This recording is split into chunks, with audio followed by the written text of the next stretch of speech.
আসসালামু আলাইকুম। আজকে আমরা জানবো ছেলে সন্তান না থাকলে মৃত স্বামীর রেখে যাওয়া সম্পত্তি তার এক স্ত্রী এক মেয়ে এবং তিন বোনের মাঝে কিভাবে ইসলামী শরিয়া অনুযায়ী বন্টন হবে। তো আমরা ধরে নেই মৃত স্বামীর রেখে যাওয়া সম্পত্তির পরিমাণ হচ্ছে 10 শতক।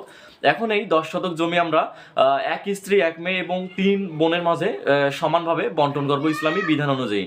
তো ইসলামী বিধান অনুযায়ী স্ত্রী পাবে মোট সম্পত্তির 8 ভাগের 1 ভাগ, অর্থাৎ তিনি 10 শতক সম্পত্তি থেকে অংশ পাবে 1.25 শতক, এবং মেয়ে পাবে মোট সম্পত্তির অর্ধেক, অর্থাৎ 10 শতক থেকে মেয়ে পাবে 5 শতক, এবং বাকি যে অবশিষ্ট অংশগুলো থাকবে সেগুলো তিন বোনের মাঝে সমান ভাগে ভাগ হবে। তো তো এই হিসাবটা আসলে অনেক সুন্দর এবং ন্যায়সঙ্গত।